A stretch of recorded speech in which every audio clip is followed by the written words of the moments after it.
if I can say, maybe is 7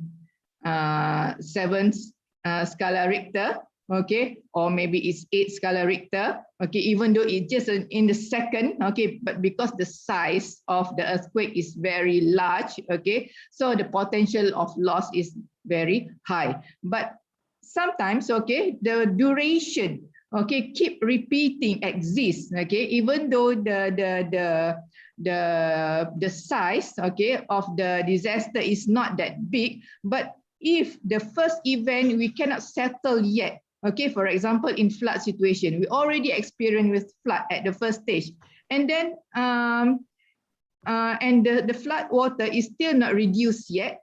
For example, after 3 days, okay, the flood is still in the average, for example, like 5 feet high, and just after 3 days, okay, of flood, and we experience the intense of rainfall, of very high precipitation that will increase the impact to the existing flood situation. Okay, so this situation will create a great loss, okay, for the people from the hazard. Okay, and some people, some situation, they already received, for example, for the flood situation, but the people not able to settle down yet, okay, to overcome the first event and the second round of event, the second round of flood suddenly exists again. Okay, so some of the places have some sort of destructions, okay, the damage of their damage of the house, for example, loss of their belongings and everything, but without able to overcome that yet, okay, the second round of flood exists, okay, so the loss is getting higher and higher. Okay, the third one is to deliver suitable assistance to the victims. Okay, so to deliver the suitable assistance to the victims is that we need to understand, okay, in the situation of disaster that happened, okay, we live in a different in particular area. For urban area example, we have different level of society. Okay, not everybody who are rich live in the city. Okay, we have a group of rich people, medium class people, secondary low class people, and also like a poor people. Okay, so looking at that part, okay, so in terms of suitable assistance, for example, for the rich people, maybe their ability to move out from their from the disaster zone can be do as quick as they can. Okay, because of they have some sort of assistance, and also maybe the structure of their living area is considered as very strong. Okay, and they don't have any the side effect of the destruction is not high. Okay, but for some other people, so some group of people, okay, because of they already also lay at the prone area, sensitive prone area, okay, and they also don't have some sort of capability to overcome disaster that happen. So in terms of the deliver assistance, okay, the body who look after, okay, who need to place their action, okay, to help the people, actually must have the different types, okay, sort of delivering actions. Okay, so every area for every places, okay, not only depends on one group of people, one group of body, okay, to overcome everybody in the places, for example. Okay, and also to provide effective recovery. Okay, so after the event, okay, so most of the people, okay, most of everybody who's actually in the disaster zone, okay, really need to overcome, okay, the disaster immediately, as long as there's a tools or assistance, okay, at least provision of shelter, okay, for the affected people, or in terms of food provision, water provision. So that is the first major assistance, okay, that need to provide. Okay, so in terms of the recovery process, so actually they have a very long process in terms of recovery. So later on we'll go and discuss about the short term, okay, the medium term and the long term recovery. Okay, so where we will look into the situation, okay, into different types of impact, okay, that exist due to disaster itself. Okay, so each of the recovery will tackle, okay, each level of the impact, okay, that has been experienced by the people. Okay.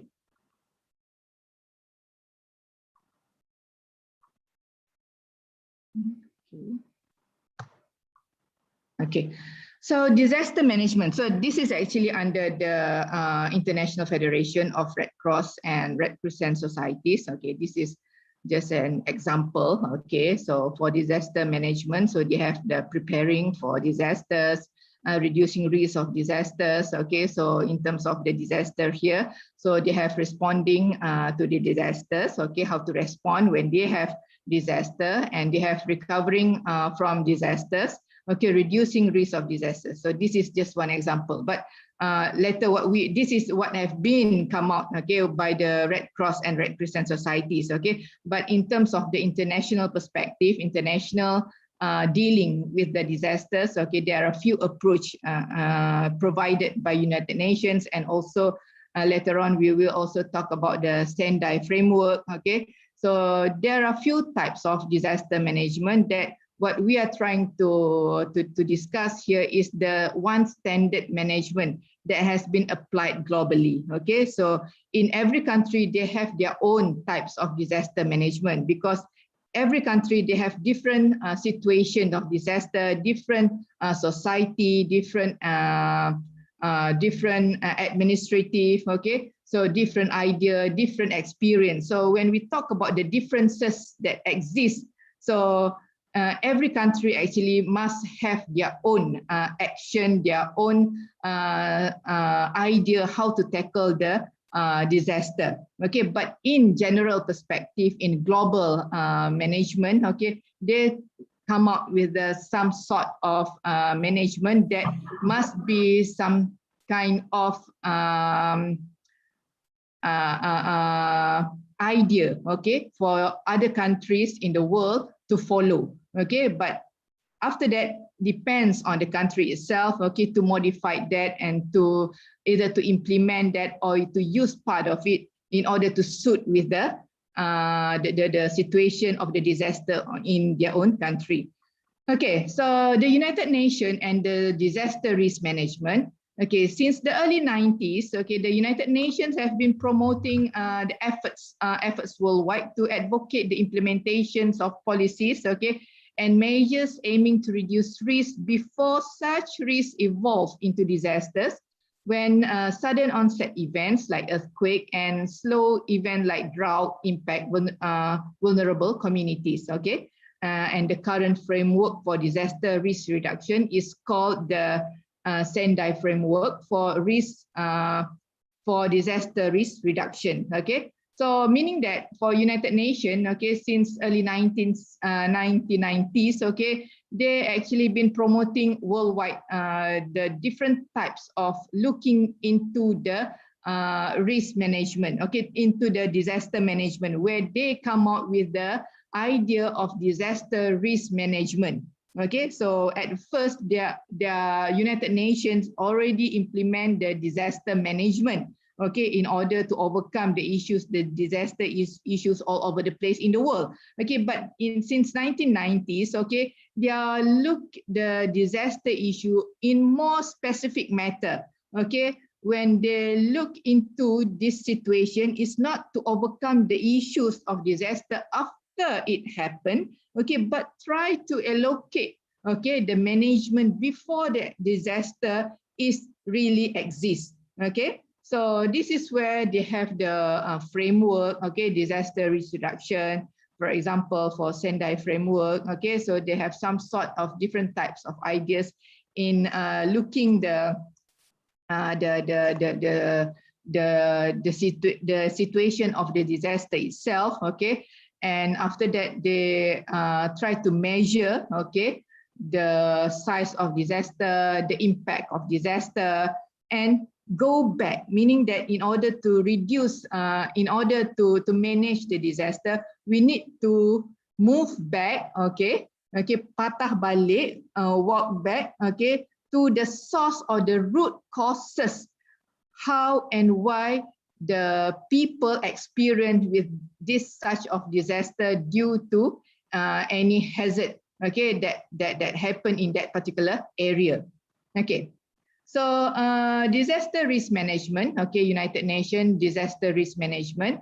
So under United Nations, disaster risk management is a systematic process of using administrative directive, okay, organizations and operational skills, capacities to implement strategies, policies, and improve coping capacities, okay. So in order to lessen the adverse impact of hazard and process of disaster, okay. So what they are trying to do in disaster risk management is something that is workable and in terms in more systematic manners, okay. So meaning that they also need to link together with the administrative, okay, directive. So when we talk about the administrative organization and operational skills, so meaning that we need also to look into which area, okay, that experience with types of that have the hazard, okay, which is risk to the hazard, okay, and at the same time we can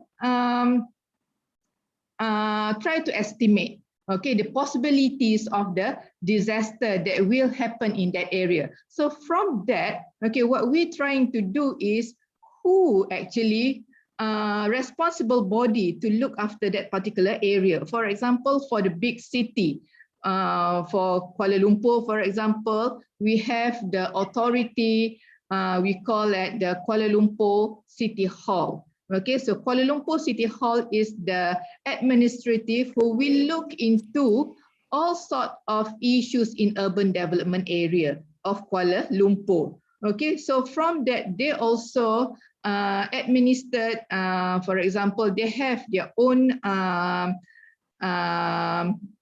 respective bodies, okay, in order to manage the sustainable development and sustainable activities in the city. Okay, so from that we can see, we can tally, okay, how much all the development in the city will lead, okay, or will trigger the situation of hazard that already exists in that area, okay, the sensitivity of that area. So from that we can have some sort of administrative directive, and also how to organize and to operate the skills, okay, in order to implement strategies, policies, in order to improve, to cope with the situation that will happen. Okay, so by that we can, in the hope of United Nations, okay, in the hope of disaster risk management, okay, is they can lessen, okay, the adverse impact, okay, at least they can minimize the impact of hazard, okay, to the people who live in that particular area. But if we at the first stage, we actually some places, okay, they don't know who actually manage the city, okay, the body that need to overcome all the drainage in the city, for example, the body who will manage the society of the society in that area, who will manage the land use development, the planning. Okay, so they have some gap in terms of the linkage, in terms of activities in that area. This situation will lead to some complication, okay, in the future in order to overcome the disaster risk management. Okay, for example, in Malaysia, we have the planning department, okay, when we talk about the flood issues, okay, later on we will discuss that in other lecture. Okay, for example, the planning department will also look into the sensitivity of land, okay, the sensitivity of floodplain area, in order to develop the area. So in order to avoid, okay, risk, okay, to the people, okay, so what they are trying to do is to avoid development, the housing development close to the river, okay. So by doing that, okay, so that is some sort of risk management at the early stage, okay. So when the flood exists in that particular area, so at least we can minimize the impact, okay. Kita boleh kurangkan mereka yang akan terdedah akan impact to the flood because they already been allocated far from the river. Okay, this is for example. Okay, so in terms of this, so we need to really integrate all the information, all the authorities that link in specific or particular area that has the possibility to have the disaster due to the hazards. Okay. So disaster risk management cycle. So under United Nations, so they have disaster, okay, and they have the response, okay. So this is just a glance, okay. I just share you this information, okay, for the first layer of understanding, okay. But later on we will go into this variable one by one. Okay, so we have a response, we have rehabilitation and recovery, they have prevention and mitigation, they have preparedness. Okay, so and finally it will come back to the disaster.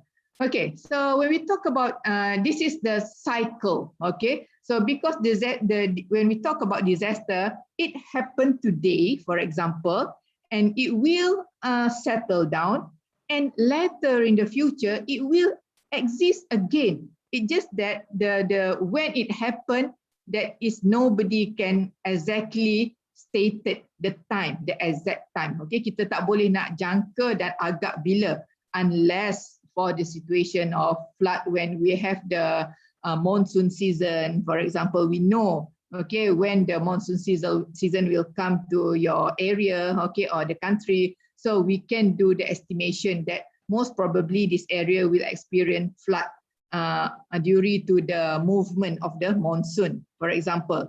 But for others, especially for the earthquake, for example, or landslide, and even though for volcanic eruptions, okay, maybe we can have some sort of the sign, okay, that the volcanic will erupt, okay, but when exactly the eruption will exist, we also still cannot exactly have the exact time. Okay, we cannot say maybe tomorrow on Saturday, okay, at 1 p.m, okay, the volcanic will erupt. Even though they have given a sign for a week, for example, okay, with the ashes and something like that.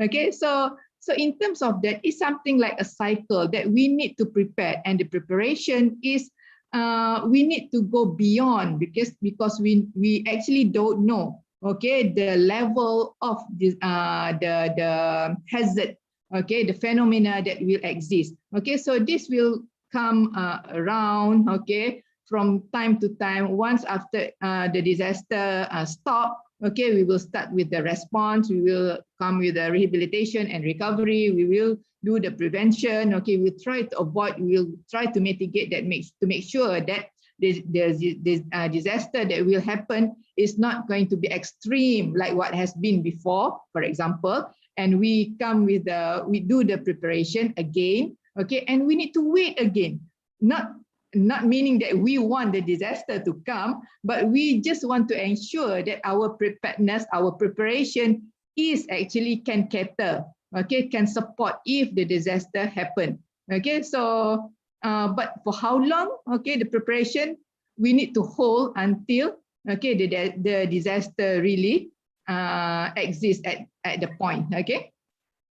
Okay, so the disaster risk management cycle creates the ongoing processes, okay, by way government sectors, private business, and civil society plan for the reduced impacts of disasters, okay, react during and immediately, okay, for disaster, and take steps to recover disasters that has occurred, okay, and appropriate action in the cycle that for the great preparedness, okay, better way to reduce vulnerability or the prevention disaster during the next cycle, okay. So the next cycle, so the issues when we talk about the disaster, we don't know, like I said just now, okay, we don't know when the next cycle, we don't know the size of the next cycle, we don't know the duration, and most probably we can say that we actually don't know, okay.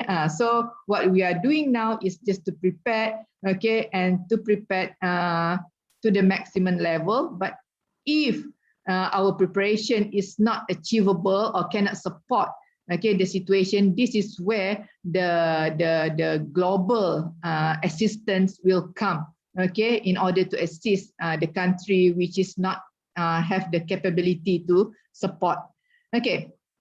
So under United Nations disaster risk reduction, okay, risk represent the presence of vulnerable elements in areas exposed to hazard. Okay, so when we talk about risk, it actually represents there are parts of vulnerable elements. Okay, this is very important.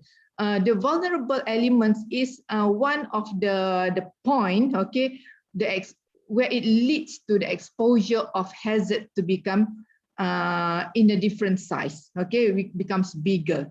Okay, for over a decade, okay, UNDRR and the other regional and international organization has reported that such risks arise due to underlying risk drivers such as unequal economic development, poorly planned or managed urban and regional development, the declining in regulatory ecosystem services, poverty and equality, weak governance, and weak local capacities. Okay, so this is under United Nations, okay, disaster risk reduction. Okay, they actually have some sort of idea, okay, meaning that from the involvement, okay, with the disaster, okay, with the actions or the management, okay, that has been conducted all over the places in the world, they notice a few things, okay, that some of the issues that need to overcome, okay, in order to risk the disaster, okay, the risk reduction, okay, to reduce the risk itself, okay, is actually to look into the risk drivers itself, okay, to look into the unequal economic development, okay, because some countries they really have some sort of unequal economic development where they really have a big gap between the rich people and poor people, okay, where rich people generally will live in sustainable areas, sustainable land, or the area which is not sensitive to any hazard, okay. But for the poor people, their tendency to live in sensitive and hazardous area, okay. So when this situation comes, okay, so most of the poor people will affected more, okay, to the hazard that exists in that particular area compared to the rich people. This is for example, okay. So in terms of economic development. And poorly planned or managed urban, okay, this is what I said, like for example in Malaysia, okay, because after very long years, okay, of experiencing with flood situation, okay, it's not that easy to manage the area with a proper planning, okay, because there is some of interrogation with the political situation, with the cultural situation, okay, some planning cannot be conducted well as well as it planned, okay. But this will lead to the poor plan, okay. So when sometimes the sensitive area where it not supposed to be developed, okay, but due to the poor planning and due to the interruption, okay, by the political body sometimes, okay, or by the society due to the cultural activities and so on, some of the sensitive area, especially floodplain area, when we deal with flood, okay, is area that highly imposed with the development. Okay, one of the matter is that the floodplain area is most area that is accessible. The area which is close to the city, for example, the area is where easily for the development to develop because of the land situation, land conditions of the area, less vegetation. Okay, so they don't have to put huge money, okay, in terms of develop that area because the area is already in a good conditions. Okay, so some of floodplain area, for example, in Malaysia, is highly involved. Okay, and I also assume for other country as well. Okay, floodplain area is one of the area that is really have a high concentration of development because of the gradient of the land itself. Okay, so it's not that hilly area, the topographic is very stable. Okay, but the impact, the implication, the effect of that is the flood that will occur in that area and will affect the people. Okay, so also in terms of regional development. Okay, also in terms of the declining regulatory ecosystem services. Okay, so when we talk about the ecosystem services, is the linkages between one environmental component with another environmental component. Okay, so when there's some declining, for example, there is no more vegetation in urban area, for example, most of the area has been changed. Okay, turned into the concrete conditions. Okay, from forests. Okay, from the area which is covered with vegetation, but due to the development vision, the area has been all the vegetation has been demolished, has been destroyed, and now it changed into the concrete element. Okay, concrete landscape, construction, buildings. Okay, so when that situation exists, so some part of ecosystem service has been failed. Okay, in terms of playing a good part, playing their role in ecosystem services. Okay, so when all the land has been covered, okay, by even though due to road constructions or the building itself, so the percentage of rain precipitation, okay, hujan yang turun, is actually not allowed, okay, to be absorbed into the soil system. So itu yang antara yang berlaku lah. Okay, so that's why the area easily to get flooded due to the adjustment made to the system, okay, of the natural system in that particular area. Also, we'll have in terms of the poverty and equality. Okay, some of the places, okay, they have the poverty issues and inequality issues. Okay, for example, last, I think it's more than 20 years, for example, in Bangladesh last time, they have the cyclone, okay, very big cyclone, okay. I think it's in 1990 something, if I'm not mistaken, 1996 something.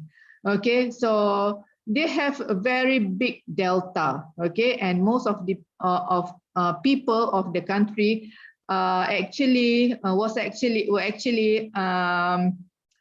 village farmers. Okay, they deal with the crops, and the land of Bangladesh is below most of the I think it's about 30% of the land in Bangladesh is below the sea level. Okay, so when during the cyclone, okay, the cyclone has destroyed all the agricultural farm. Okay, and what happened is they experienced with a huge flood events. Okay, but the issues is that because of the situation, okay, the poverty of the people, the poor people, they're not able to easily move out from the place. Okay, and they finally what happened is some of most of them, okay, thousands of them died, okay, because of their living situation itself. Mereka tinggal di pondok-pondok kecil, and then the water, the flood water exceed their house, okay, and they don't have place to run or to go to find out a safe place, because of most of the area is very low land, okay, and all the area covered with water. Okay, so it's hard for them to walk out from the area, okay. About 10 kilometers to go out, and they need to walk waded through the flood water, which the flood water is actually 5 to 6 feet high. Okay, so that is the situation, and why the casualties is very high, because of the group of society itself, okay, which is lays at the in that very sensitive area, okay, and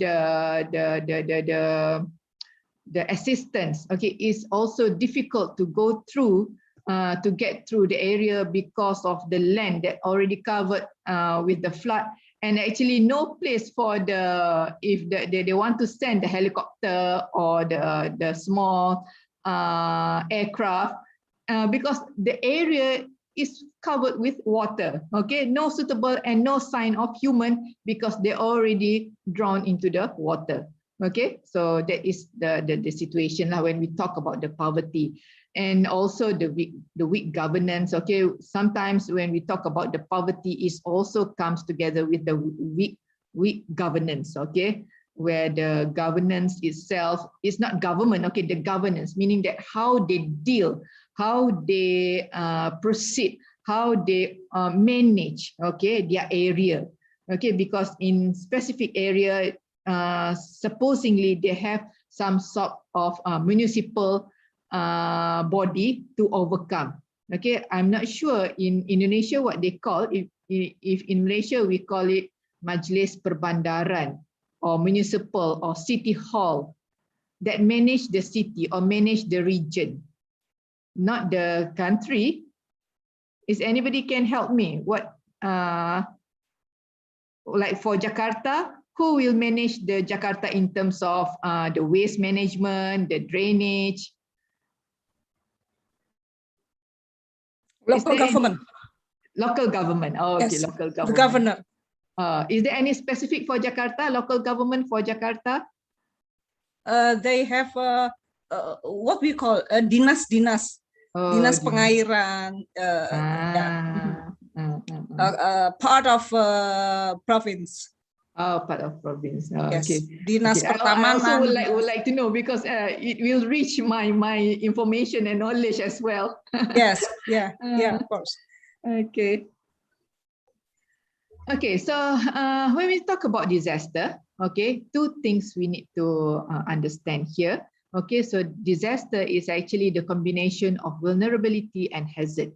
Okay. So for this part, I'm not going to talk about the hazard, okay, because I assume that Pak Ilham already has gone through with all the students, okay, very rich information in terms of hazard, definitely, okay, but I need to touch a bit in terms of the vulnerability, even though maybe Pak Ilham already mentioned, already discussed about that, because this thing is some sort of things that you need to, I need to engage this, okay, I need to link this with the disaster management, okay. So the main point here, the very sensitive part, okay, when we want to come out with disaster management, the things that we really need to overcome is the vulnerability. Okay, the hazard itself is to understand the nature of hazard, okay, to know the types of hazard, to know all sort of the situation and everything about hazard. Okay, but when we talk about vulnerability, it is some sort of the very huge information that need to gather. Okay, that need yang kita perlu kumpul. Okay, we need to compile all the informations about the vulnerability. Okay, when we have the data, okay, all the information about vulnerability, it will be easier for any responsible body, okay, to come out with the disaster management. Okay, so the concept of vulnerability, okay, the vulnerability implies a measure of risk combined with a degree of social and economic ability to engage with the disaster that occurred. Okay, so this is, I need to bring this, maybe you already have the information about the vulnerability, the concept, but I need to share this again, okay, to make sure that we are parallel, okay, with the discussion today in terms of disaster management.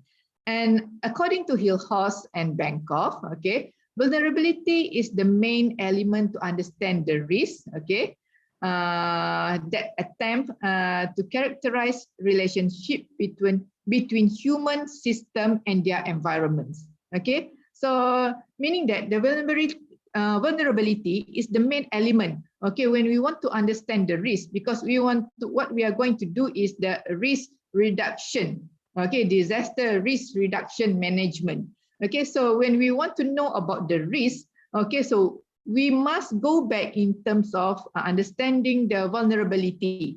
Okay, so when you have the very great understanding, very broad understanding about the vulnerability, so it will easily for you to bring out the issues of risk, okay, that attempts the characteristic relationship between human system and their environment.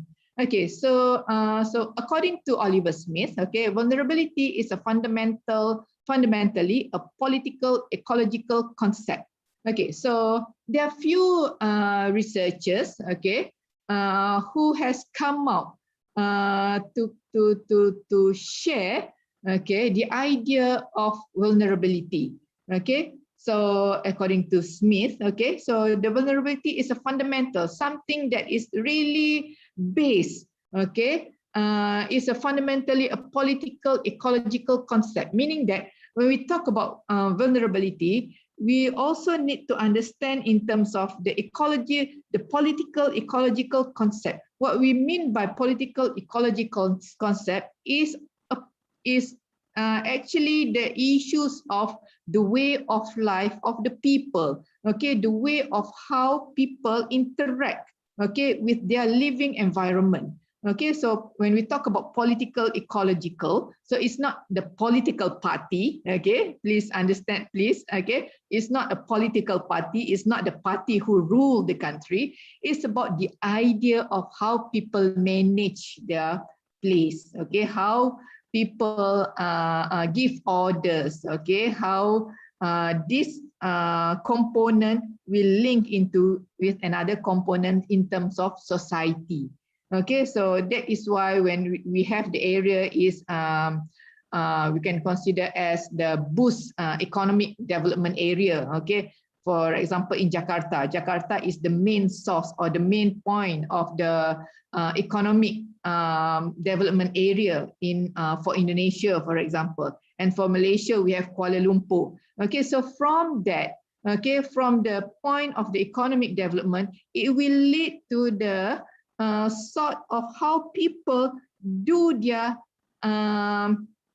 activities, how do they communicate with their environment, how do they deal, okay, with their surrounding, okay, because of the economic possibilities, okay, because of the job security in that area, because of the variety of economic development produced in that area. So we have a very rich place, okay, that cover with huge number of people, okay, and finally that situation will bring out the ecological situation of the human. Okay, so this situation is a part of, even though they are rich people or they are poor people, this situation is a part of to understand the vulnerability. So when we talk about the vulnerability, for example, for example, maybe in Jakarta, also in Kuala Lumpur, we always experience with floods in the city. Okay, for Kuala Lumpur, we have the flash floods. Okay, always repeatedly. Okay, but those who are affected with floods is actually those who are working in the city. Okay, so the ecological situation that exists in the city is actually more on working environment. Okay, and normally in Kuala Lumpur, we tend to experience heavy rainfall at the afternoon. Okay, from 3 o'clock to 5 o'clock to 6 o'clock, or towards the end during the time where people will started to going back from their work. Okay, so due to that situation and the flood exists, most of people will stranded on the road. It will create traffic jams. Okay, some cars cannot move and some people cannot going back, okay, to their house, and they need to wait for the water to recede, sometimes till 8 o'clock at night. Okay, so the vulnerability is in that situation is the situation of people. Okay, the engagement, the city itself, the area itself, the function of the area. Okay, so even though they are working class people, even though they have money, but they are actually vulnerable in terms of the ecological situation, okay, in terms of their daily life activities. Okay, so this is also that we need to understand. Okay, so if something happened in the city or if something happened in rural area, okay, so the fundamental is the situation, the action, the activities that been conducted by the people in that particular area.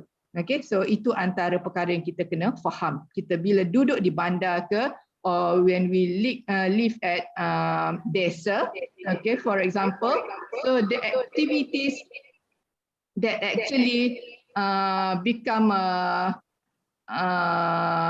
starting point, okay, to increase the risk, okay, of any hazard that will exist.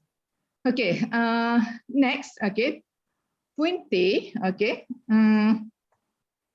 in his research also adds that vulnerability can be defined as the propensity in occur loss. Okay, so if we experience the loss, okay, this is also can call as vulnerability. Okay, while social vulnerability, according to Edgar, is understanding of the human use and access to resources, okay, which determines the ability of any society to cope with and adapt to.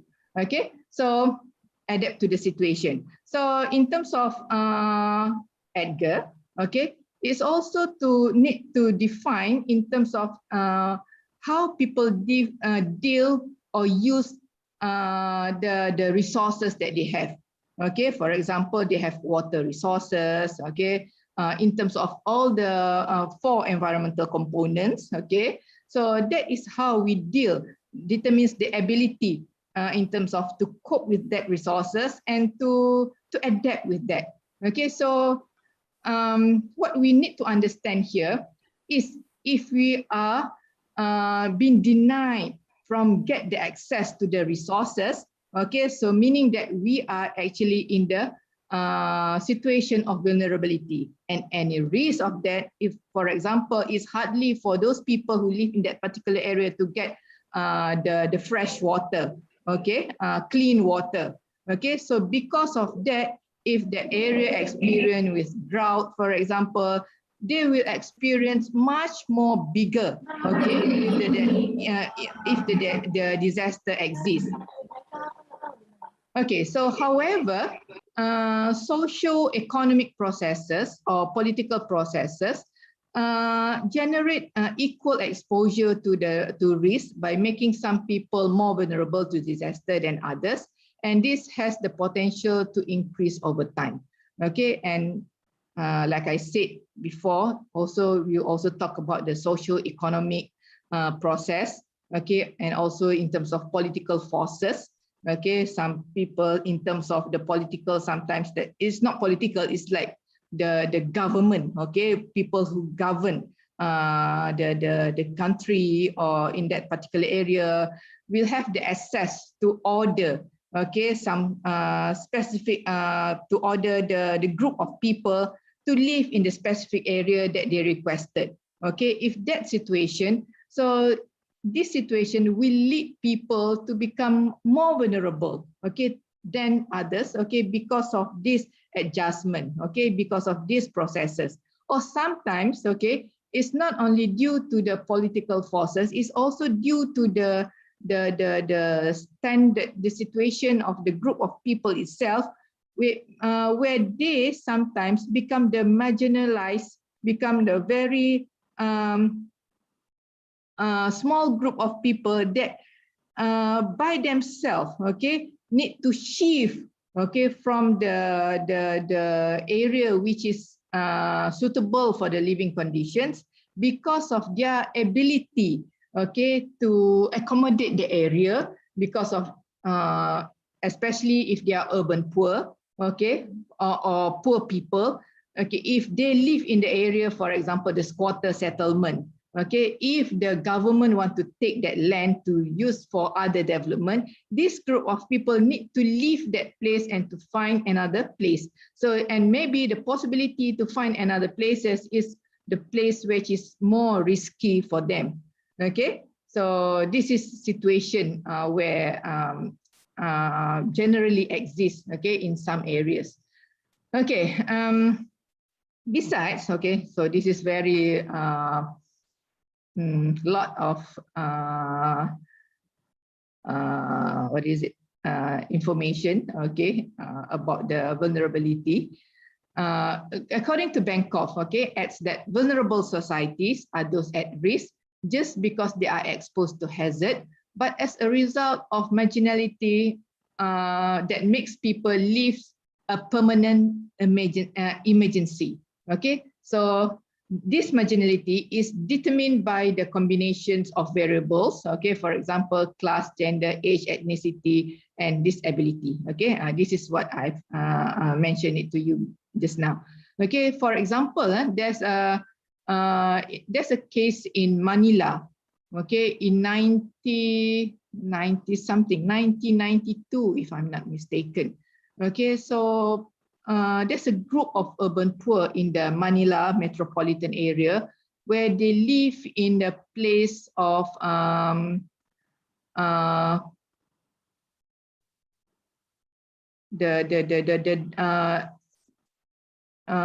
landfill. Okay, the landfill area. Okay, I need to memorize that again. The landfill area, and that area they call it as a smoky mountain. Okay, so they live on trash. Okay, because they don't have suitable place to live in the city, but they, because of the situation, they still need to live in the city. Okay, because of due to the job possibilities that has been provided in the city, so easy for them to get to get any job, okay, that provided in the city. So they can't move back to live back to their village. Okay, so what they are trying to do in order to make sure that they have they still can manage to live in the city. So this group of people find out a trash place, okay, the landfill area. And the landfill is the place where the situation of the landfill in Manila at that time is the common activities or action is all the waste that has been dumped in the area will be put layer by layer. Okay, from one layer is, if you know the situation of how the waste management been conducted, okay, in the landfill. Okay, they will put a layer of one layer of the waste, okay, garbage, and after that they will put one layer of soil. Okay, and they will roll it to compact that, and they put again one layer of waste on the top and one layer of soil, and finally that area become a huge mountain. Okay, but at first the mountain is quite stable. Okay, but what they are doing that is they built their house on the top of the waste mountain. Okay, and the area is always have a smoke come out, okay, because of the smoke that been the rubbish that has been or is it the activities, the action, okay, they need to put fire, okay, to the rubbish. Okay, so the smoke is because it's a very huge landfill, okay, and the smoke comes out throughout the day, throughout the times, non-stop. Okay, so that's why they call that area as a smoky mountain. But one time, okay, because of the increasing number of people who live at the top of the Smoky Mountain, in year 1992, if I'm not mistaken, the mountain suddenly collapsed. Okay, so the mountain suddenly collapsed, the waste mountain, okay, suddenly collapsed, and many of them, okay, die because of being trapped in the waste mountain itself. Okay, so this is what just to share with you about the vulnerability of society. So they are actually in the risk, but this is considered as a human man-made disaster. Okay, so several factors are responsible for this situation. Foremost among these is that for the urban poor, the cost of housing in the city has become prohibitive, leading them to coalescent and environmentally graded sites and trash landfill areas. Okay.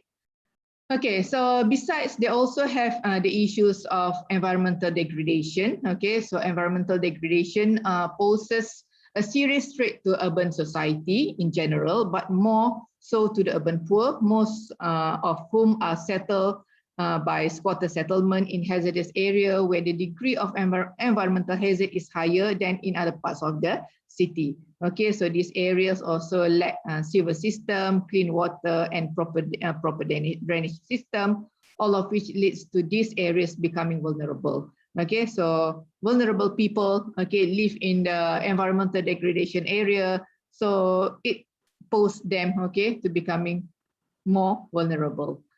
Okay, so in addition, air pollution levels in the city are without boundaries, okay, as we know, and thus squatter settlements become vulnerable in vulnerable sites as they are also located in area decrease in air quality. And for the rich urban or urban middle class, the city is a workplace. Their residential area are generally located in suburb areas, okay, and from this far from the city center. Okay, so where we can see in this situation, most of the rich people or urban middle class is in terms of vulnerability, they are quite minimum. Okay, to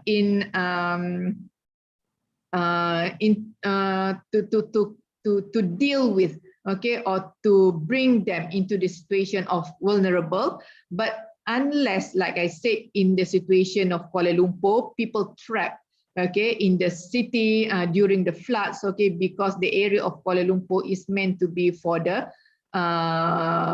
people to work. Okay, we have very less housing in the city of Kuala Lumpur. Okay, most of the area is for the office and business activities. Okay, so this is, for example, yeah, also in the Bangladesh, also cyclone disaster. So Bangladesh have very many cyclone, okay, experience in 1970, more than of all children aged 10 and other in the afflicted areas, okay, were killed, okay, during the cyclone. And what we can see here is those who are escaped, okay, is actually males. So what we can see here, vulnerable also goes to women, okay, and also for the small kids, okay. So it's also in terms of the demographic situation. So they are also one of part that can be justified in terms of the vulnerable component. Okay, so the situation clearly shows that very young people are more access to risk, okay, and more vulnerable, and some costs can be said as for the old. Okay, so nevertheless, as Smith also stressed, the most vulnerable people are the people who have little choice, okay, in their location. For example, in their settlements, okay, tending to locate in unsafe area such as urban squatter settlement, okay, because they are unable to complete for a more favorable location. They cannot find the situation, the area which is suitable for the people to live, okay? So therefore, in order to resolve problems of environmental hazard, in urban areas, for example, it may be necessary to reform fundamental aspect, okay, for the society, for the urban society, for example, in order is actually to make sure that we can eradicate the poverty, okay, will increase the standard of living by the urban poor. For example, in Kuala Lumpur, in Malaysia last time, we have huge many sites of squatter settlements, okay? But since 2005, the vision of Kuala Lumpur is for the zero squatter settlement, okay? Because people who live in squatter settlement in Kuala Lumpur, their major problems, okay, with disaster is their tendency always experience with floods because of the location of squatter settlement is actually located close to the river systems, okay? So because of their conditions, their living conditions, okay, but the government still assists them, okay, to provide them, to help them during the flood event. But finally, what has been done by the government, by the country, is to move them, okay? So with the vision of zero squatter settlements, okay, the government provide the low-cost housing apartment, okay, for them. And finally, now in Kuala Lumpur, we don't have any more squatter settlement. And all of them are now live in a safe environment and no longer experience with the floods, even though the location of their flat and apartment is actually located at the same floodplain area, but because of the nature of the building, so they just stay there in a safe situation and just look at the increasing flood water, increasing river, okay, but finally they are safe, okay, from the flood event. Okay, to sum up, factors elevate vulnerability. So what we need to understand, to know back, to get the understanding is about the first is in terms of political factors. Okay, so the political factors, bear in mind, is not about the political party, it's about the people who manage the area. Okay, so in these social sciences, we call it as a political factors. Okay, the economic factors, physical factors, social factors, and environmental factors. Okay, so if we can overcome all these factors and run it smoothly and put it in a very good integration, okay, most probably we can elevate the vulnerability situation for the people who live in that sensitive area. Okay, so but it's not that easy for the people who been give the responsibility, okay, to overcome the disasters issue, okay, who been addressed, okay, to become a part of the disaster management body, okay, because of all these factors, okay, need to tackle in a very specific manners, okay, in terms of, because if we touch one factor, okay, one factor will affect it, okay, and we need to bear in mind, also need to understand that when we talk about things that involve with the society, okay, so the society that we have is we have in different level, okay, the demographic itself is also different, okay, different idea, different backgrounds, okay, so different visions, different needs, okay, so for those who involve with the disaster management, okay, need to really sit down, okay, and to study, okay, and to do some assessment, okay, which factors is really need to put as a priority, okay, because we cannot bring all this at the same time. Maybe we need to put the priority and tackle it one by one.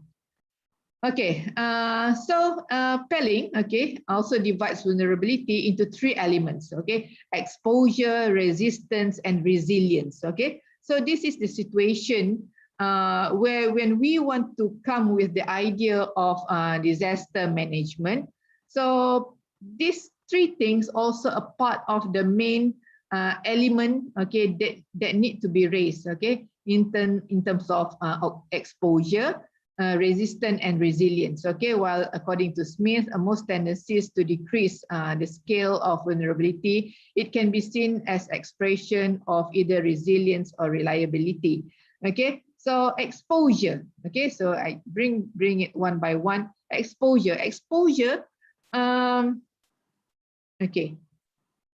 okay, so in terms of the vulnerability, it under the Pelling studies, okay.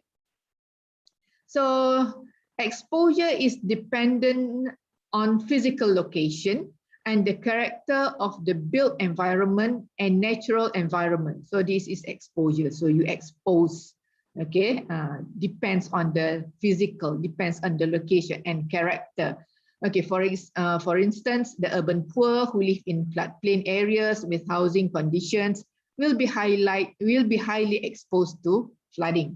Okay, so in order to reduce the exposure, it is necessary to upgrade, okay, the housing situation by moving the houses to higher levels or build them on stilts. Okay, so this is like what I mentioned just now is about the squatter settlement in Kuala Lumpur, where we move them, okay, to the low-cost apartment, low-cost flat.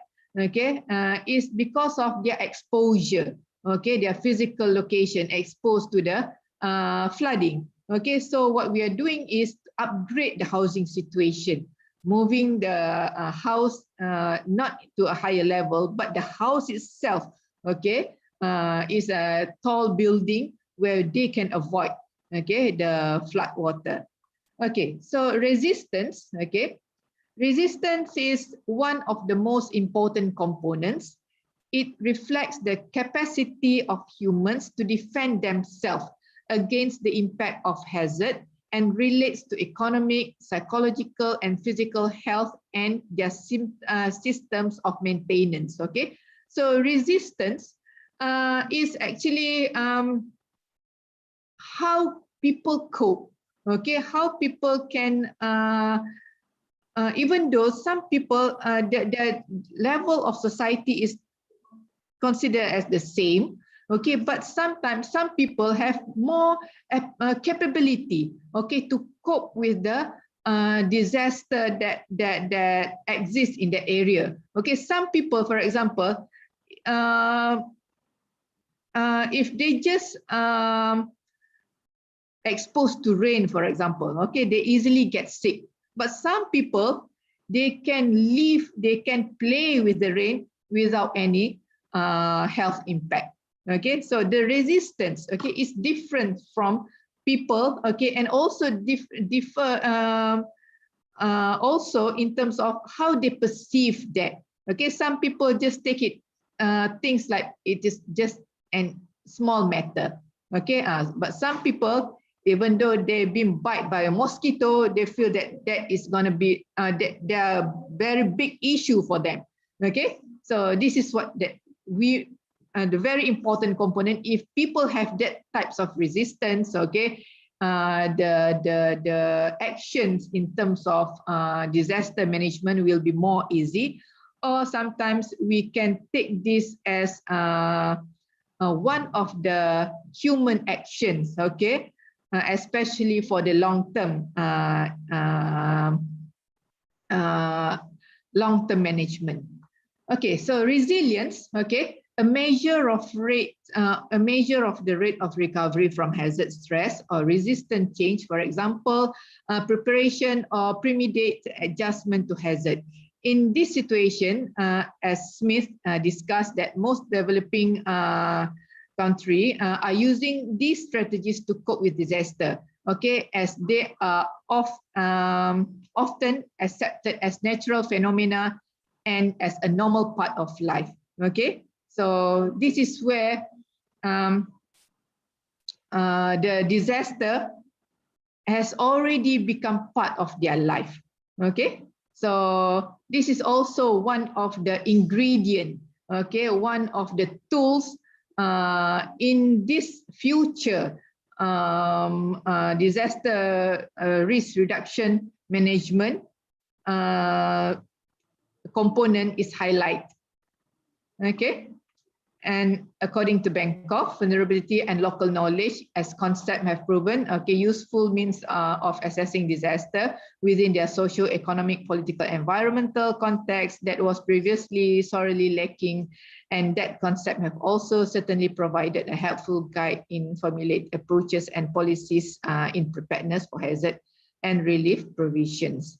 Okay, so this is very long discussion about the vulnerability, but what I want you to the idea is to really have the understanding, okay, when we talk about to overcome, okay, the disaster, okay, and when we want to manage the situation of disaster. So different cities in the world, we perceive different vulnerabilities, different potentials for loss during disasters, and different ways of recovery.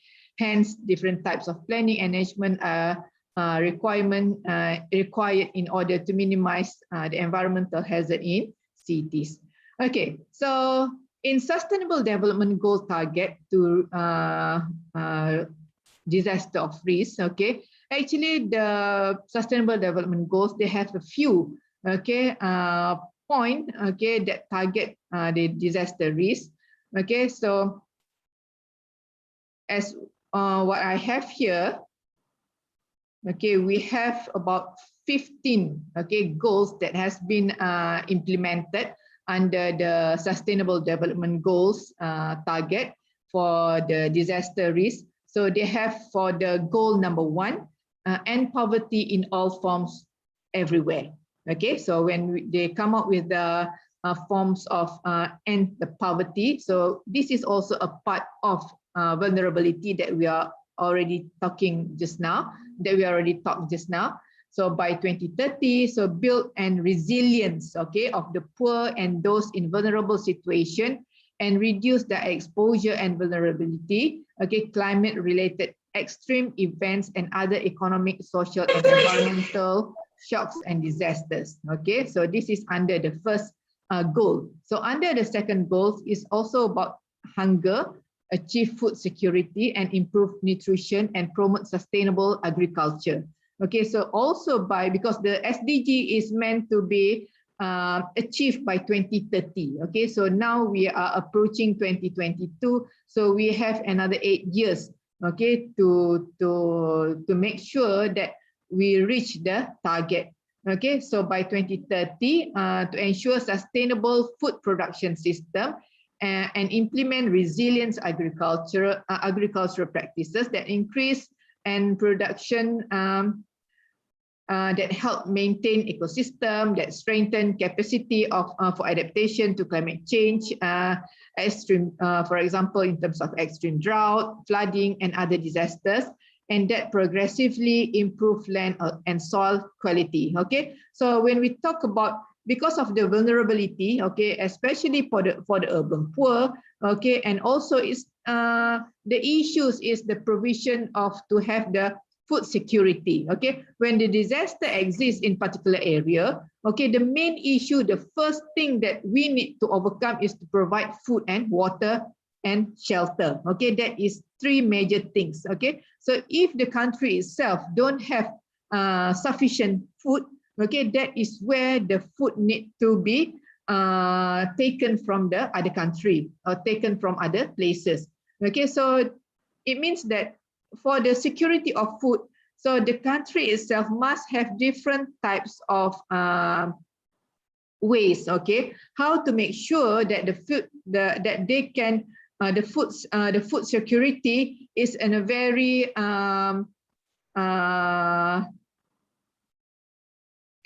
can support, okay, the society if the disaster happen in that area, okay, because some of the country, the food security themselves is not really can secure in the daily life of the food provision, okay, for the country. So they need to import all the food from other country. Okay, so this is if the situation is, so it's not only for the urban poor, but for the country who are also rich country, for example, where they don't get, where the country itself can provide their own food and always depends from other country. So the rich also, okay, will involve, okay, in terms of vulnerability if disasters, okay, the hazard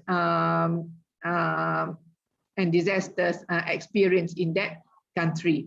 Okay, so the goal number 3 is to ensure healthy lives and promote well-being for all at all stage. Okay, so this is also to strengthen the capacity of all countries, in particular developing countries, for early warning, risk reduction, okay, and for the national and global health risk. Okay, so because some of the country, okay, the health of the society is also is not in a the standard, okay, level that's supposed to be provided. Okay, some of the country, the health situation is really below, okay, the standard of health that's supposed to put in place. Okay, so when the situation, if the area experienced with the disaster, with the health situation is not in the good situation, so we can see, okay, the impact, okay, to the people is getting larger.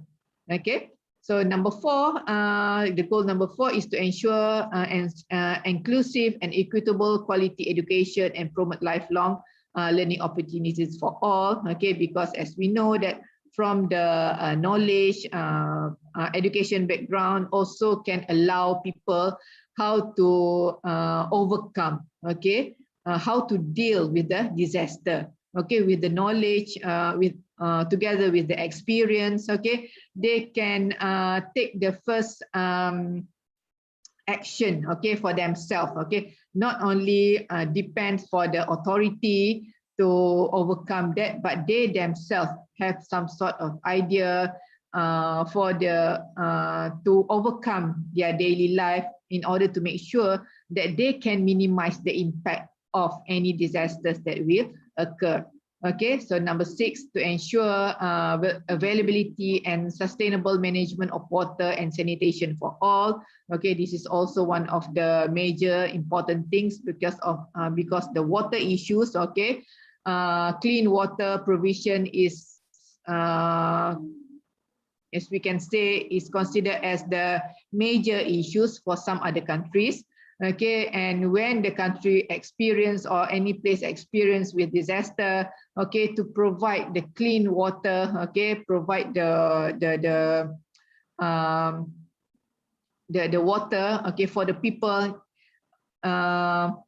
okay, they will have the problems, okay, and they need to overcome, okay, the water issues, okay, water related issues, in order to make sure that in the future, okay, the provision of water will be sustained, okay, for the people, because this is the major, okay, food, water, and shelter. Okay, build resilient infrastructure, promote inclusive and sustainable industrialization, and foster innovation. Okay, this is also, we must have some sort of resilient infrastructure. Okay, have innovation. Okay, not to maintain the standard or the normal way of overcome the disaster, but maybe with the innovations, okay, some area will decrease, okay, the impact of disaster that will experience by them.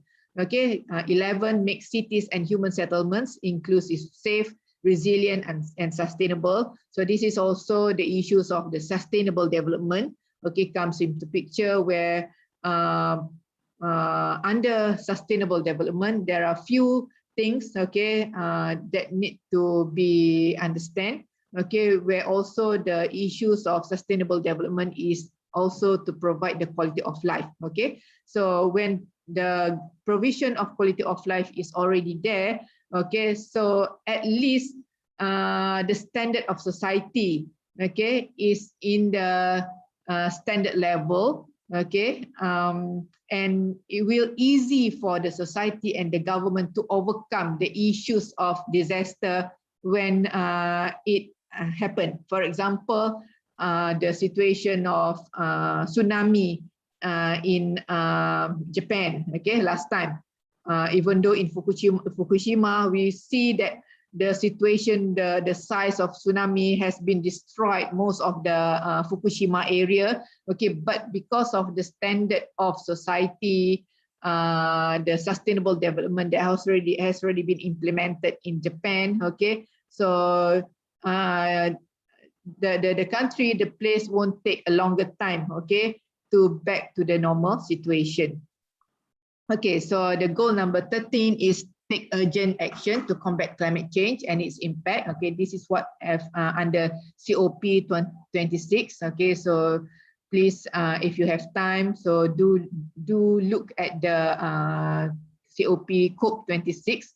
Okay, their new idea is also to also work together with the Paris Agreement last time. Okay, so the new idea and the new action will come. Okay, so hopefully we can, the nation, the country, the global actor, okay, can help every country, okay, to decrease, to minimize the impact of disaster. And goal number 14, to conserve and sustainability, use the ocean, seas, and marine resource for sustainable development. Okay, and by 2020, sustainability, sustainably manage and protect marine and coastal ecosystem to avoid significant adverse of impact, including by strengthening their resilience and take action for their restoration in order to achieve health productive oceans. Okay, so please, sometimes we tend to forget the situation of the marine area, okay, the coastal system. Okay, so this is one of the part that comes together in our life as well. Some people live in the coastal area, some people depends on water, depends on ocean for their daily activities, their daily life. Okay, so this is also things that need to comes into picture. And finally, the goal number 15 is to protect, restore, promote sustainable use for terrestrial ecosystem, sustainably manage for combat desertification, and help reverse land degradation and halt biodiversity loss. Okay, so this is by 2020. We already now 2021. Okay, so this is under the SDGs. So when if I can read the by 2030, combat desertification, restore degraded land and soil, including land affected and desertification and floods, and strive to achieve and land degradation neutral world. This one, for example, maybe if you can go through China, okay, there's a huge of land in China that has been promoted, has been changed, okay, from desert into the forest area. Okay, so maybe you can browse by yourself to look into that. But in that situation, I'm not really sure because the real desert being changed, turned into forest. Maybe later on in the future, it will have some implication, okay, in terms of the system, the cycle of the system, okay, of environment, of our environmental system. But yeah, that is maybe their effort, okay, to control the situation of desertification, okay, by planting, okay, by create forests, okay. Yeah, that's their idea, okay. And also by 2030, to ensure the conservation of mountain ecosystems, including their biodiversity, in order to enhance capacity to provide benefit that are essential for 19 sustainable development. Okay, so that is two targets which is not achievable yet. Okay, so we are now okay, it's almost here in Malaysia is almost 6 o'clock now. And for you there over there in Jakarta is almost 5 o'clock. Okay, yeah. Okay, so any questions? So hopefully you can understand. Okay, or maybe after this, maybe I will give this presentation PowerPoint to Pak Ilham. So maybe after that, Pak Ilham can disseminate to the students. Okay. Elva, Ibu Marini Elva is raise hand. Ya, silakan Elva. Okay, yeah. Elva, you raise hand.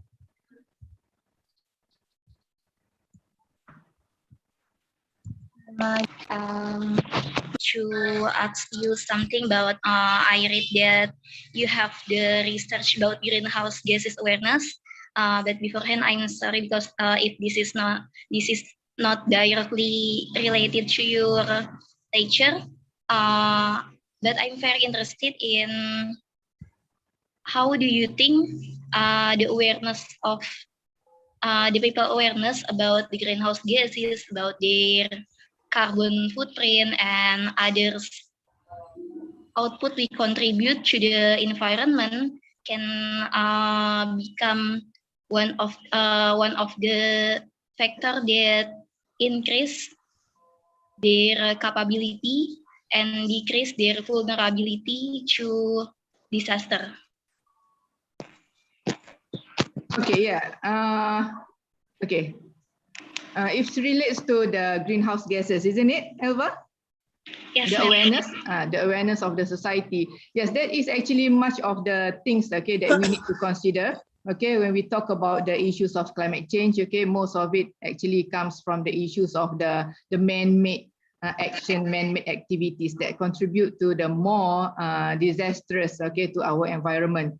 Okay, so in that situation, the awareness is very much agreeable. Okay, but like for example, we have the concept of the carbon pay. Okay, under Kyoto protocols. Okay, who produce carbon? Okay, they need to pay. Okay, for the excessive of carbon that has been produced. And by the way, it's not actually pay with the money. Okay, but in terms of paying. In terms of for the industrial activities, if they produce for the oil palm plantation, for example, they have their factory to generate the oil palm. Okay, so they will produce a lot of gases. Okay, so what they are doing is to overcome something trash from the palm itself to make something that useful. Okay, to give job for the people, and if the company can do that. Okay, for example, under the Kyoto Protocol, okay, for example, in Malaysia, and I assume maybe in Indonesia as well, the government will pay for the company who produce the activities. Okay, so by doing that, so they can help the people, okay, for the people who live nearby in terms of to have some sort of income. Okay, to overcome their life, and meaning that they have some sort of win-win situation. Okay, so in terms of the reduction itself, okay, they have some sort of measurement if they have the awareness, okay, in terms of that, so they become a part of the community helper. Okay, because they already ruined, they consider as a part of component that contribute, okay, to the greenhouse gases. Okay, but at the same time, they also overcome that by helping others. Okay, this is under the carbon pace method. Okay, but for the individual, for the people, it actually goes back to the authority. okay, in order to reduce the usage of machinery or things that can produce carbon, that can expose carbon to our atmosphere. Okay, so in order to overcome that, it's not only, yes, sometimes we can educate people, but we must assemble all sections, okay, to make sure that everybody knows, understand that from the top to the bottom, okay, because when reducing the CO, okay, at least we can reduce a part of the issues of urban heat island, okay, that exposed in that particular area, and maybe hopefully, but if one action taken in only one part, okay, this is not going to get the huge impact. Okay, this is where the huge conference by the national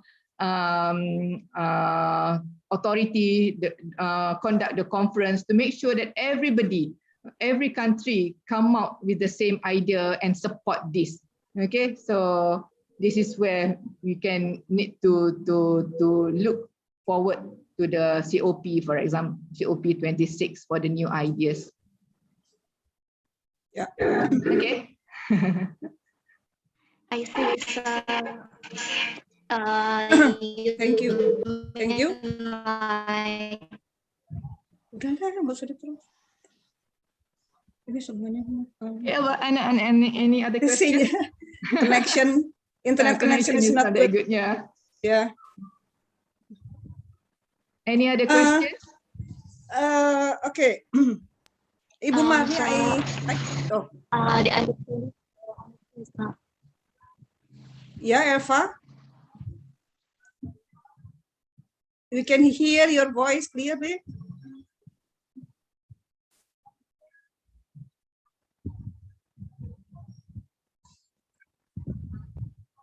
Thank you so much for your Okay.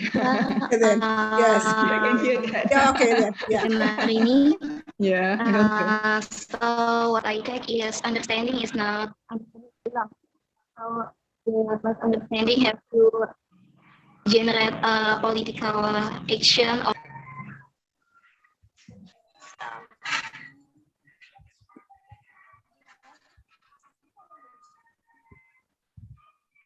Okay. Yeah. Okay. Sudah ya, Eva?